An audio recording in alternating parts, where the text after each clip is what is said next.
일반 사람들은 잘 사용하지 않는, 그러나 교회와 교인들이 흔히 사용하는 말이 있습니다. 그것은 은혜 받았습니다 라고 하는 말입니다. 은혜 받았습니다. 은혜 받았다. 옆 사람들하고 한번 인사하겠습니다. 은혜 받으시기 바랍니다. 은혜 받으시기 바랍니다. 이 말은 영어로는 옮기기 힘든 말입니다. 그런데 이제 옮기면 I am moved, 감동받았다. I am touched, 성령께서 나를 터치하셨다. 이렇게 이제 표현할 수가 있겠죠. 그런데 은혜 받았다라고 말을 합니다. 이 우리말 표현을 통해서 우리가 예배를 대하는 태도에 대해서 우리가 좀 생각해 볼 필요가 있습니다.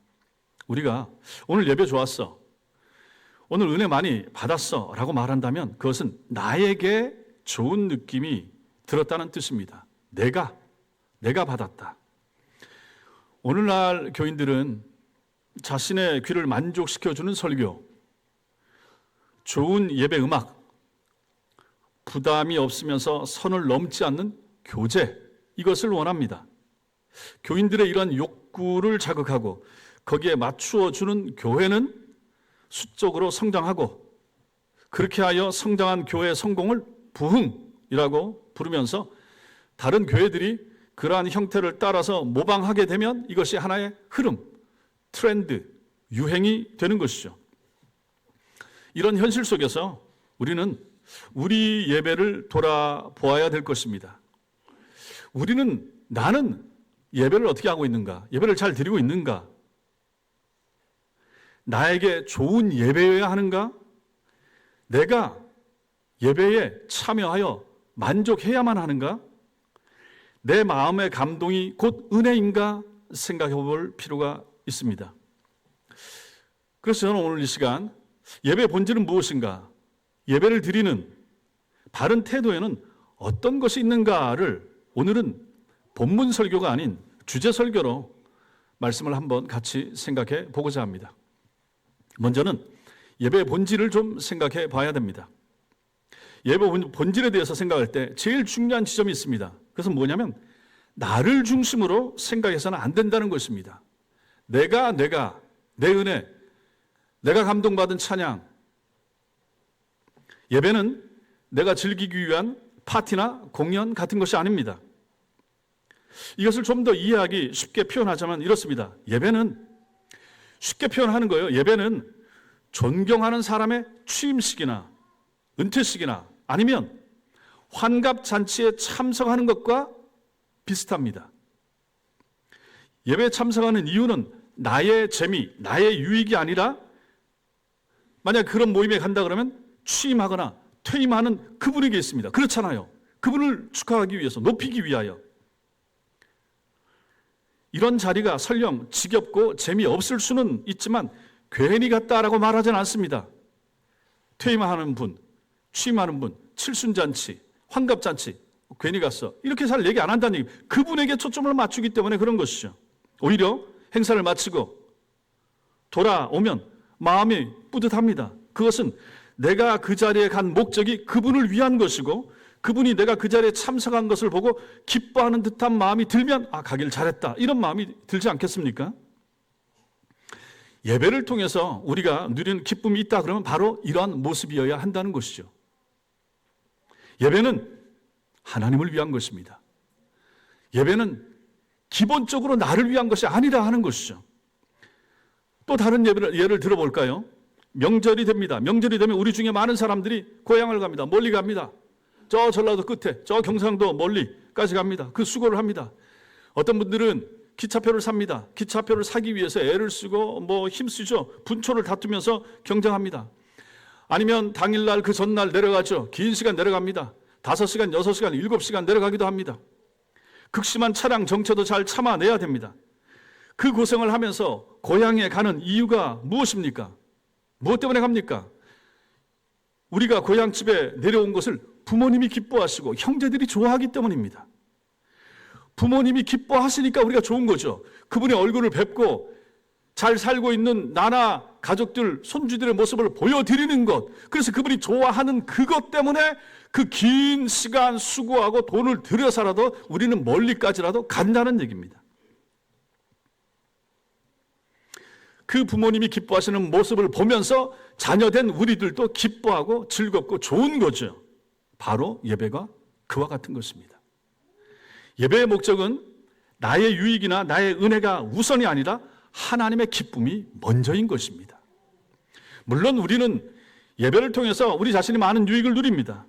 큰 은혜를 우리가 받고 풍성함을 누리고 위로와 기쁨과 힘을 얻기도 하지만 이것이 예배의 주가 될 수는 없습니다.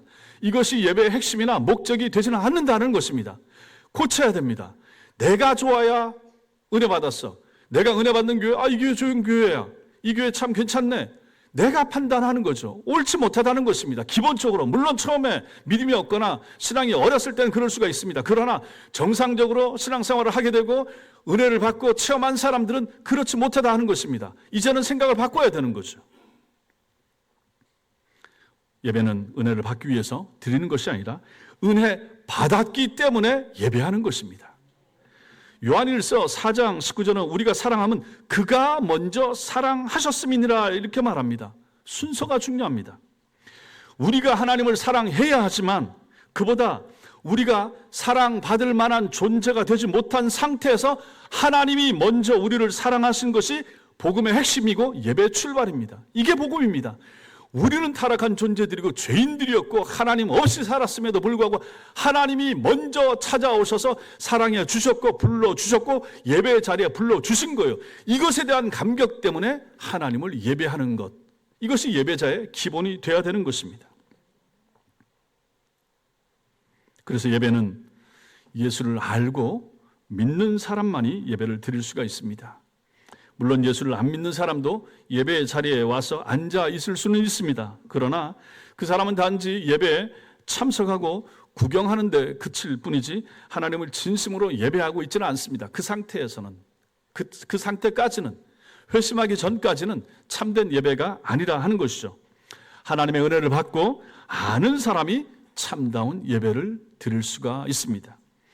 여러분과 제가 천국을 약속을 받았고 하나님의 자녀가 되었으며 은혜를 받았기 때문에 예배의 의미를 알고 또 예배 드릴 수가 있는 것입니다. 그러므로 여러분과 제가 진정으로 회심했다 그러면 이 사람에게 있어서 제일 중요한 삶의 가치는 예배가 될 수밖에 없는 것입니다. 이게 제일 중요한 거예요.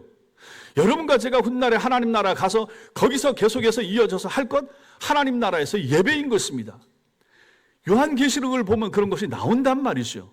이 땅에서 하던 수많은 일들, 봉사, 헌신, 충성, 선교, 전도, 신방, 이런 것들 다 하나님 나라는 더 이상 없습니다. 그런데 거기서 예배는 계속될 것이라, 하나님을 높이는 것. 그런 이 예배가 얼마나 중요하겠습니까? 예배의 본질은 하나님을 위한 것이라 항상 이것을 먼저 마음에 새기시기 바랍니다. 두 번째, 우리의 예배는 하나님께 집중하는 예배가 되어야 됩니다. 다시 말씀드리지만 예배는 내 잔치가 아니라 하나님의 잔치입니다. 하나님을 위한 잔치입니다. 하나님이 예배의 주인공이십니다. 여기서 다시 예배는 결혼식 참석과 비슷합니다. 결혼식 하객을 한번 생각을 해보십시오. 하객은 축하하러 가는 사람입니다. 한 결혼정보회사가 듀오 미혼 남녀를 대상으로 해서 결혼식 민폐, 하객 순서를 조사한 것을 보았습니다.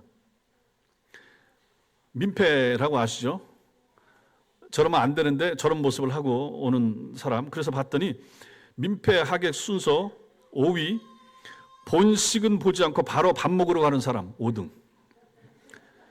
민폐 하객, 본식 때 계속 떠드는 사람, 말 많이 하는 사람 4위. 일행을 많이 데려오고 추구임금 조금 내는 사람 3위. 이런 사람이 또 있나 몰라. 2위, 신랑 신부 험담하는 사람. 아니 왜 거기까지 와서 신랑 신부를 험담하나 몰라요? 내가 저 사람 잘 아는데 말이지. 옛날에, 지금 저렇지. 대망의 1위. 저는 이런 거 잘 몰랐습니다. 처음 알았어요. 흰색 원피스 입고 온 여성. 정말 그런 것 같아. 흰색 드레스는 신부만 입어야 되는데 자기도 힘거 입고 와가지고 사진 찍는다고 화려하게 치장하고 오면 그게 민폐더라. 결혼식의 주인공은 누굽니까? 신랑 신부입니다. 그리고 그 중에서도 신부가 주인공이 되어야 되는 거죠. 신부에게 모든 초점과 찬사가 보내져야 됩니다. 그러나 민폐 하객들은 다른 사람의 결혼식에 가서도 다른 사람들에게 내가 어떻게 보일까, 내가 어떻게 이뻐 보일까 관심을 두고 자신이 주목받기를 원하기에 이거 잘못된 것입니다. 모자라는 것이죠. 정말 민폐입니다. 이처럼 예를 이렇게 들어서 그렇지 대부분의 사람들은 모든 상황을 자기 중심적으로 해석하는 경향이 있습니다. 다 그렇잖아. 다 마찬가지 아니겠습니까? 내가 보기에, 내 생각에, 내가. 그렇지만 예배는 다릅니다. 예배 중심은 언제나 하나님이십니다. 그래서 우리가 전에 박수 치지 않고 막 했던 것도 박수 치면 사람한테 돌리는 것 같으니까 그것 때문에 피하고 했었던 거죠. 근데 뭐 너무 또 그럴 필요는 없다 하는 생각이 들기도 하고, 그렇게 치지 마시라고 해도 끝나고 나면, 찬양 마치고 나면 뭐 특성하고 나면 꼭 박수 치는 분들이 계시고 하니까 그걸 너무 억제하니까 그 친 분들이 죄인처럼 몰리는 것 같은 느낌도 들기도 하고, 그래서 우리가 마음 중심만 하나님을 향하면 되지 않는가 해서 그 다음부터 박수 치시라. 뭐 우리 고신교단 행사들 할 때마다 많이 가보다 다들 치고 하니까 뭐 우리 교회만 특별하다고 안 한다고 해서 더 하나님께 영광이 되고 박수 친다고 해서 하나님께 돌아갈 영광이 감소되는가? 그건 또 아닌 것 같아서 그냥 하시자라고 자연스럽게 말씀을 드린 것입니다. 중요한 것은 하나님께 초점을 맞춰야 된다 하는 것이죠. 예배는 하나님을 높이고 내가 사람이 낮아지는 시간이 되는 것입니다. 누구라도 마찬가지입니다. 목사가 설교를 해도 예배 마치고 나면 목사가 생각나는 것이 아니라 그 설교가, 그 말씀이 내게 남아야 되는 것이죠. 찬양을 너무 잘하고 찬양대가 찬양을 잘하고 누가 특송하는 사람이 찬양을 했었어도 그 사람이, 그 찬양대가 기억에 남는 것이 아니라 그 가사와 그 곡조와 그 찬양에서 만난 하나님이 내게 남아야 정상이 되는 것입니다. 예배를 또 카메라에 비유할 수가 있습니다. 카메라, 수동 카메라와 똑같습니다. 예배에 참여하고 예배당에 앉아 있다고 해서 자동적으로 하나님께 우리의 마음의 초점이 모아지지는 않습니다. 카메라 렌즈를 돌려서, 손으로 돌려서 초점을 맞추어야 하듯이 여러분과 저 우리의 의지를 동원하여 하나님께 집중해야만 바로 예배가 가능한 것입니다. 따라서 바른 예배를 드리기 위해서는 의식적인 준비가 필요합니다. 성경 한번 찾아보겠습니다. 시편 120편 한번 찾아보십시오. 다 찾아보십시오. 시편 120편.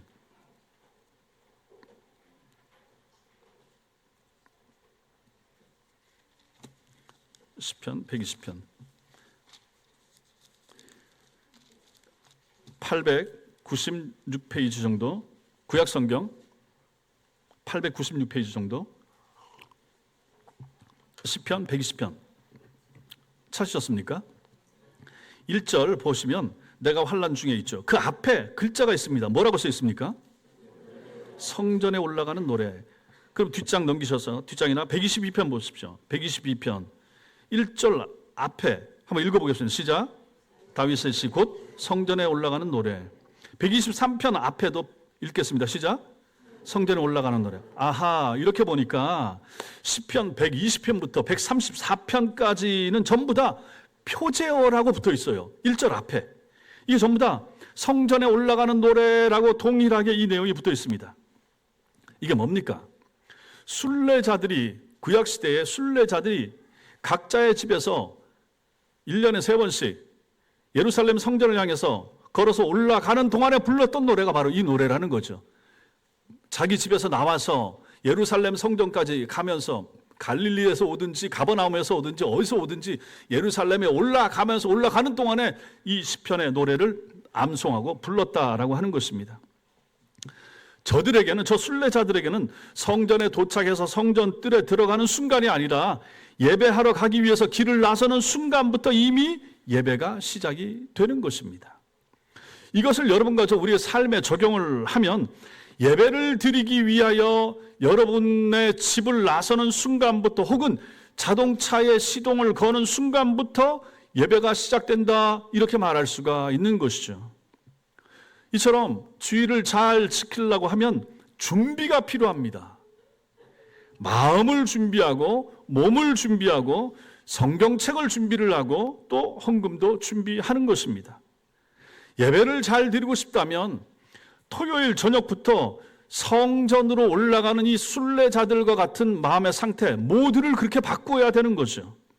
토요일 저녁에 무리한 활동이나 지나친 오락을 삼가고 자신을 준비하는 것입니다.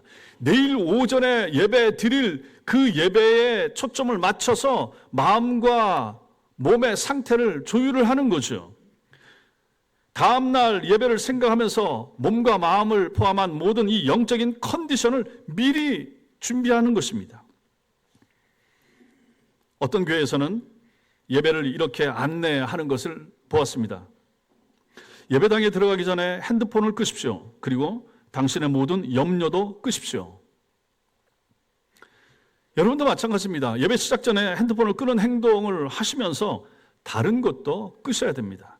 끊임없이 찾아오는 근심, 걱정, 염려. 여기 앉아 있으면서도 예배 드리면서도 집 걱정, 뭐 아픈 부모님 걱정, 별별 걱정이 들지 않겠습니까? 끄시라.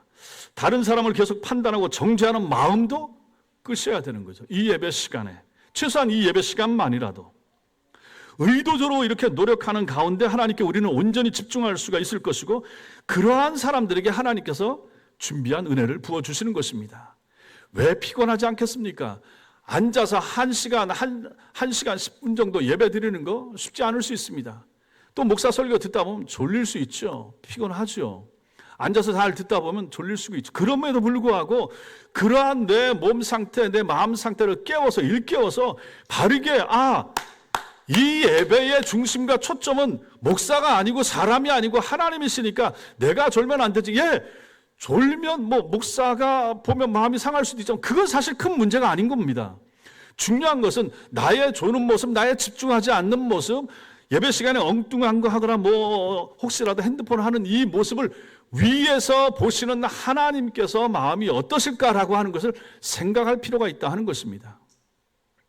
사람이야 어떻겠습니까? 그러나 실제로는 우리는 영이신 하나님을 예배하는 사람들 아닙니까?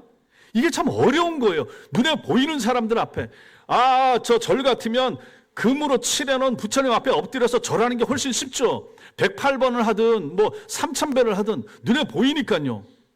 근데 우리 하나님은 안 보이시는 거예요. 영이신 하나님, 예배당에 십자가도 안 붙여놓고 그거마저도 없고 영이신 하나님을 예배한다고 하니까 내 눈으로는 안 보이는데 근데 이게 하나님을 예배한다. 그러니 이것이 얼마나 많은 준비가 더더욱 필요하겠습니까? 이게 어려운 걸 아니까 각 다른 모든 종교에서는 치장을 많이 하는 거예요. 스테인드 글라스부터 해서 무슨 신상도 세워놓고 마리아 상도 붙여놓고 뭐도 해놓고 그림도 해놓고 그걸 보고 시각적인 효과를 통해서 하나님 계시지 하늘에 계시지 생각하면서 예배할 수 있도록 천주교가 그토록 하는 거 아니겠습니까? 루터교, 성모교 다 마찬가지 아닙니까? 그러나 개혁주의 교회에서는 그런 걸 전부 다 없애라고 하는 거죠. 왜냐하면 보이지 않는 하나님을 우리가 예배하는 것 이것은 내게 달려있는 거거든요. 나의 노력에 온전히 달려있는 거예요. 내가 노력해야 되는 거예요. 여러분과 제가 힘써야 되는 것이죠.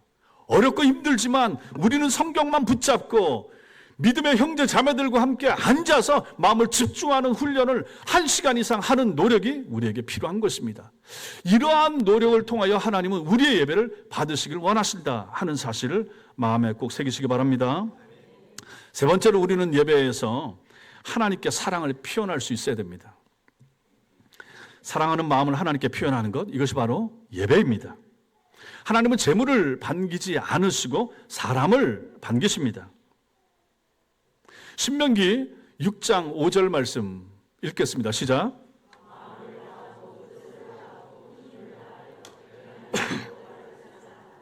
자, 하나님이 이렇게 말씀하시는데 우리가 그럼 하나님을 어떻게 사랑할 수가 있을까? 내 하나님 여호와를 사랑하라. 어떻게 사랑할 수가 있을까? 그것은 바로 예배입니다. 예배. 우리가 누군가를 사랑한다고 할 때 최고의 사랑 표현이 뭐겠습니까? 선물 주는 것일 수도 있고 이것저것 있을 수가 있습니다. 그런데 가장 우리가 사랑을 표현하기에 좋은 것은 시간을 함께 보내는 것입니다. 시간을 함께 보내는 것. 돈 없이 사랑할 수는 있지만 시간 없이 사랑할 수는 없습니다. 그래서 시간이 가장 중요합니다. 저는 어딘가를 가기 위해서, 제가 성격이 좀 급하기도 하지만 어딘가를 가기 위해서 차를 타고 내비를 찍습니다. 내비를 찍는데 여러분들 어떻게 하십니까? 시간이 더 걸리는 무료 도로를 가느니 시간이 단축되는 유료 도로를 설정하고 항상 그렇게 다닙니다. 제일 빠르게. 굳이 제 아내가 그렇게 하지 말라고 하는데도 저는 굳이 그렇게 합니다. 잘 안 바꾸고. 제 생각에는 시간이 돈보다 더 귀중하다, 이 생각을 하는 것입니다. 우리 애들 데려다 주면 역삼동까지 가는데 영등포 쪽으로 해서 돌아가기도 하고 갈 수가 있는데 굳이 여기 새로 뚫리는 강남 순환도로 이거 돈 내야 되거든요. 그게 중요한 게 아니에요. 빨리 데려다 주고 빨리 와서 쉬는 거, 이게 더 중요하기 때문에 저는 그냥 돈 몇천 원 들이더라도 간다는 얘기입니다. 그게 반드시 잘하는 건 아니에요. 시간이 좀 변해서 좀 달라졌을 수 있지만 미국의 이민 생활의 시작은 이민 가방 몇 개 들고 공항을 도착하면서부터 시작이 됩니다. 돈을 벌어야 살 수 있으니까 이민 간 한국 사람들은 누구든지 굉장히 열심히 일을 합니다. 굉장히 열심히 뼈 빠지게 일을 하죠. 대다수의 경우는 아이들 위해서 수고하고 아이들 교육 때문에 더 나은 환경을 아이들에게 제공해 주고자 아이들 데리고 왔기 때문에 일을 열심히 합니다. 그래서 밤낮 없이 일을 하고 투잡을 뛰고 쓰리잡을 뛰면서 그렇게 일을 하는 사람들도 자주 봤습니다. 그런데 일을 하느라 너무 바빠서 정작 아이들과 함께 하지 못하는 경우를 많이 봤습니다. 너무 바쁘니까, 돈을 벌어야 되니까. 돈을 벌어서 아이들 학비도 준비해야 되고, 미국 학비 얼마나 비쌉니까? 그거 준비하기 위해서 뼈 빠지게 일을 하는 거죠. 열심히 벌어서 한국 사람들 다 열심히 일하고 또 다 돈을 모읍니다. 그래서 집도 사고 좋은 차도 사고 합니다. 그리고 아이들을 잘 먹이고 입히고 가르치지만 돈으로 대신할 수 없는 부모와의 함께하는 시간은 보낼 수가 없습니다. 늘 그것이 부족하지요. 이 지점에서 저도 보니까 많은 가정적으로 문제가 발생한 것을 보았습니다. 부모와 함께하지 못한 시간들 속에서 아이들의 방황과 탈선이 셀 수 없이 많이 일어나는 거죠. 꿈도 꾸지 못했던 일들이 애들 가운데, 한국에 있을 때 마약을 알았겠습니까? 그런데 미국 가서 엄마 아빠가 신경 못 쓰는 사이에 친구들하고 있으면서 그것을 하게 되고, 그래서 탈선하게 되고, 엄마는 열심히 일하고 아빠는 부지런히 돈 모으느라고 신경 못 쓰는 사이에 아이들은 서서히 망가져 가더라 하는 것이죠. 우리가 사랑하는 사람들과 함께하는 시간은 그래서 그 무엇과도 바꿀 수가 없더라 하는 것입니다. 우리 교회는 리딩 지저스 성경 읽기를 합니다. 다른 교회들은 또 큐티를 강조하는 교회들도 있습니다. 성경 읽기, 또 큐티, quiet time. 이것은 하나님의 말씀에 집중하는 시간이기 때문에 이것은 곧 하나님께 시간을 드리는 것이다, 이렇게도 표현할 수가 있습니다. 어느 큰 회사 대표가 매일 자기의 일정표 가운데 신앙생활 잘하고 있는 이분이 큐티를 집어넣습니다. 그래서 바쁘지만 큐티를 해서 하나님 말씀을 묵상하는 시간을 보내려고 적어놓고 지키려고 노력을 했습니다. 그런데 바쁘다 보면, 대표니까, 한 회사의 대표니까 얼마나 바쁘겠습니까? 바쁘다 보면 그 시간을 빼서, 큐티 시간을 빼가지고 더 급한 일을 처리하고 했습니다. 하나님과의 만남의 시간인 큐티가 바쁘면 양보할 수도 있는 시간이 되어버린 것이죠. 어느 날 그러다가 이래서는 안 되겠다, 내가 하나님 앞에 바로 서야지라고 마음을 고쳐먹었습니다. 그래서 이분이 큐티라는 이 일정을 GT, God's time, 하나님의 시간, 아예 이렇게 고쳐서 거기다 적어놓은 거죠. 거래처 모임, 동창 미팅, 고객 상담, 이런 스케줄 가운데 하나님의 시간, 하나님이 들어가시게 된 거죠. 그러자 그 시간에 대한 그 사람의 자세가 바뀌게 됐습니다. 옆에서 이 사람을 도와주던 비서도 하나님을 제치고 어느 대표한테 어디 업체에서 전화가 왔습니다 라고 말하는 것을 이제 머뭇거리기 시작하는 거죠. 이 사람이 그걸 바꾸고 나서부터 이게 바뀌게 되었던 것입니다. 예배도 마찬가지입니다. 예배는 그 누구를 위한 시간이 아닌 하나님을 위한 시간입니다. 우리의 가장 소중한 시간을 드릴 때 우리는 하나님께 우리의 마음과 우리의 사랑을 드리는 것입니다. 성도 여러분, 그렇지 않습니까?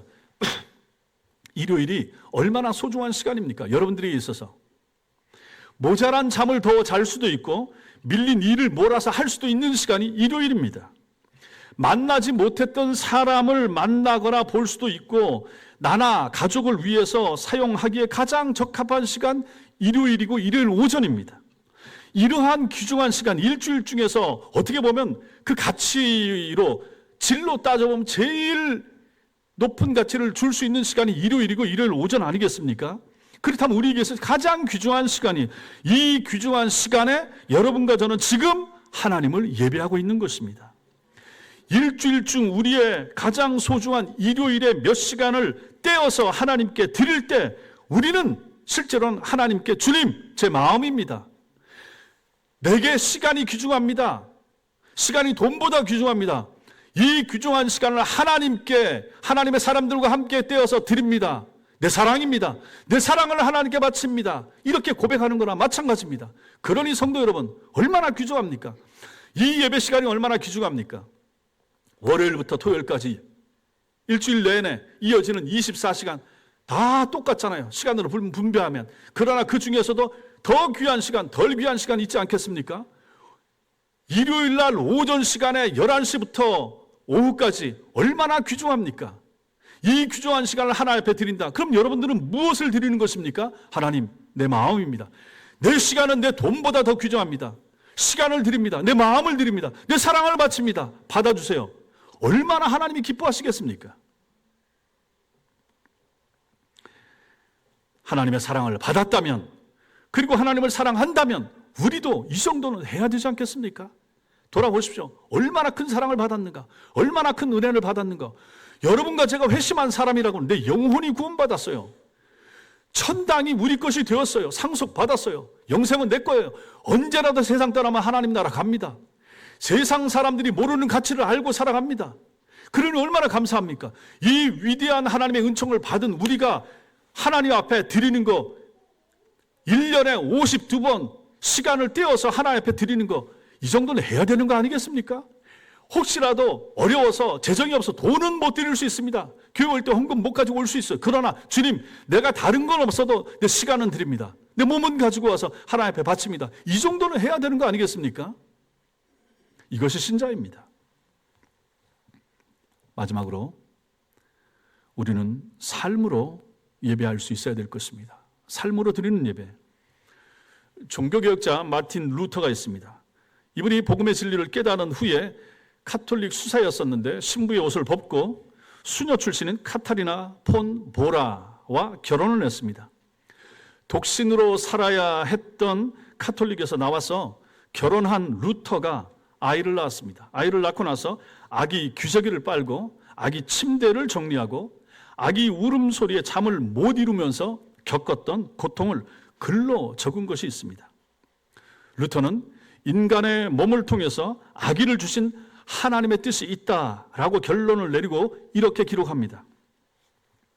하나님은 아빠가 아기 기저귀를 빠는 모습을 보고 모든 천사와 피조물들과 함께 기뻐하실 것이다. 아빠가 그 일을 그리스도인의 믿음으로 행하기 때문이다. 이렇게 적었습니다. 하나님의 기쁨이 되는 행동, 그것이 예배라면 우리가 그 뜻에 맞게 사는 것도 역시 넓은 의미의 예배에 포함된다는 뜻이 되는 것입니다. 그렇지 않겠습니까?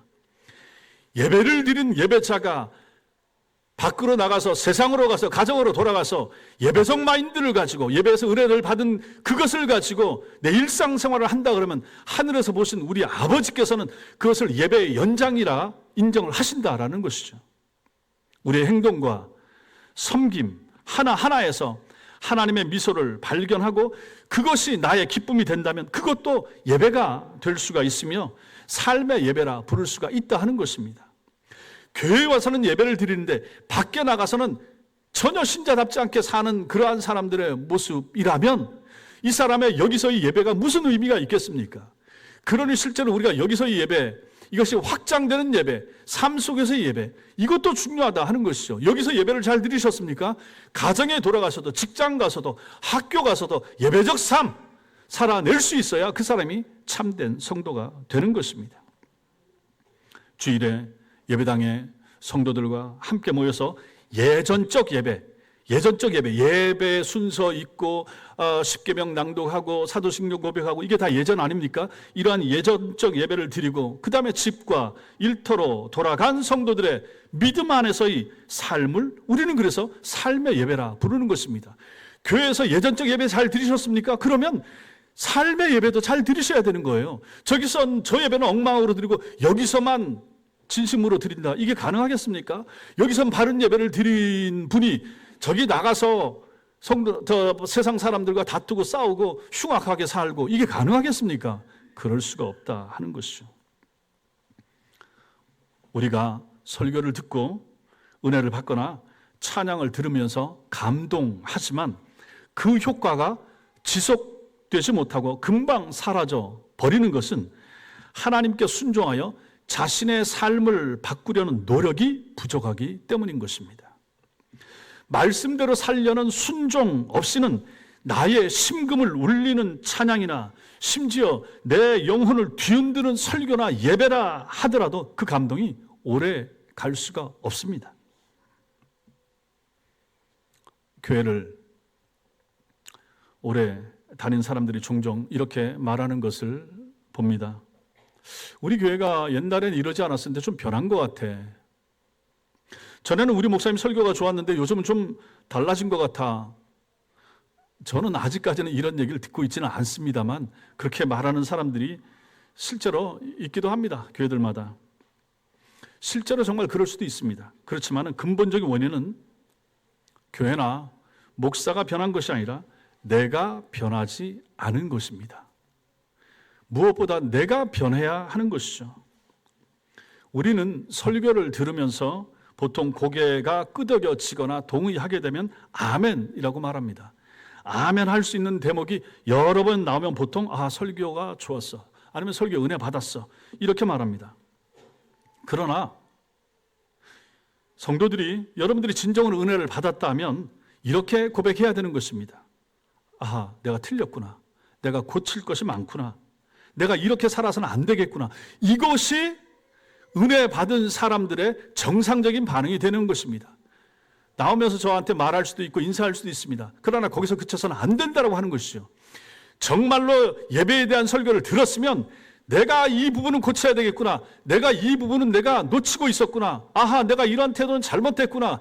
내가 이제 다음 주부터는 당장 오늘 오후부터는 이런 식의 예배를 들으지 말아야 되겠구나 하고 고칠 수 있는 용기, 결단, 이것이 여러분과 저에게 필요한 것이고 이러한 마음의 준비가 될 때 그 사람은 진짜 예배에서 하나님을 만난 것이고 하나님의 은혜를 받은 것입니다. 이것이 바로 예배자의 바른 자세가 되는 것입니다. 하나님의 말씀에 대한 히브리서 말씀에 내용이 있습니다. 히브리서 4장 12절 말씀 읽겠습니다. 시작. 살아있고 활력이 있어 좌우의 날선 어떤 검보다도 예리하여 혼과 영과 및 관절과 골수를 찔러 쪼개기까지 하며 무엇이? 하나님의 말씀이 수술하는 메스보다도 더 강력하다 하는 것입니다. 혼도 영도 수술 칼은 사람의 피부를 가르고 안에 조직을 잘라내지만은 하나님의 말씀은 영혼을 꿰뚫는다. 이렇게 말씀하고 있는 거죠. 이것은 마치 의사들이 수술 칼로 몸을 열기 전까지 알지 못했던 것을 칼로 갈라서 열어봤더니 발견했다. 그런 의미하고 똑같은 것입니다. 하나님의 말씀의 칼이 내 영혼에 닿았더니 내 영혼의 흉악한 부분, 고쳐야 될 부분, 잘라내야 될 부분이 발견되리라 하는 것입니다. 말씀을 통해서 우리의 삶에서 잘라낼 것은 잘라내고 고칠 것은 고치고 꿰매야 될 부분은 꿰매야 하는 것입니다. 이런 일들이 예배 중에 일어나는 것이죠. 예배 여러 순서들 중에 하나님이 찾아오십니다. 특히 하나님은 설교 중에 말씀을 통하여 찾아오십니다. 참된 하나님의 교회라 그러면 다소 산만한 예배나 능숙하지 못한 설교자의 설교라 하더라도 그 시간에 하나님이 찾아오셔서 성도들의 영혼을 만져주시는 것입니다. 그때 버릴 것은 버리고 고칠 것은 고치며 다시 시작해야 할 부분은 다시 시작할 수 있어야 되는 것입니다. 성도가 예배를 통하여 삶을 고칠 때 그리고 나가서 그 고친 삶을 살고자 노력하고 애를 쓸 때 그 사람은 삶으로 예배를 드리는 예배자가 되는 것입니다. 사랑하는 성도 여러분, 창세기 1장 31절 말씀은 이렇게 기록합니다. 자, 성경 읽겠습니다. 시작. 하나님이 저녁이 되고 아침이 되니 이는 여섯째 날이니라. 그리고 창세기 2장 뒤에 이어지는 창세기 2장 1절과 2절 읽겠습니다. 시작. 천지와 만물이